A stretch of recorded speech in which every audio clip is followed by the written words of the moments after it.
Hello বাঙালি, আগের ভিডিওতে বলেছিলাম না জিরা রাইসের সাথে ওটা কি, চলো তাহলে ধোকা কারি রেসিপিটা দেখে নাও। তবে এটা কোনো নর্মাল ধোকা নয়, ভিডিওটা লাস্ট অবধি দেখো তাহলে জানতে পেরে যাবে।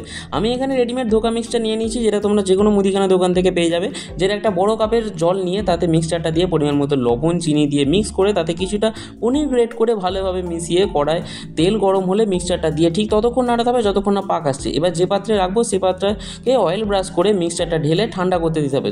যতক্ষণ ঠান্ডা হয় ততক্ষণ চলো গ্রেভির প্রসেসটা দেখে নাও। তেল গরম হলে গোটা গরম মশলা, শুকনো লঙ্কা, তেজপাতা ফোড়ন দিয়ে সুন্দর গন্ধ বেরালে তাতে পেঁয়াজ বাটা দিয়ে, বাদামি হলে আদা রসুন বাটা দিয়ে মশলাটা ভাজা হয়ে গেলে একে একে হলুদ লঙ্কা গুঁড়ো দিয়ে নেড়ে চেড়ে টমেটো বাটা দিয়ে কষিয়ে এবার পরিমাণ মতো লবণ চিনি অ্যাড করে কাজু বাদাম বাটা দিয়ে কাশ্মীরি রেড চিলি পাউডার দিয়ে ঢেকে রেখে দিতে হবে প্রায় 1 থেকে 2 মিনিট।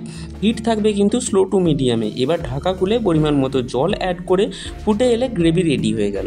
চলো, আশা করছি ধোকা মিক্সচারটা এতক্ষণ ঠান্ডা হয়ে গেছে। ওটাকে নিজের ইচ্ছা মতো শেপে কেটে নাও। দেখেছো পনিরগুলো এত সুন্দর মিক্স হয়েছে ভেতরে।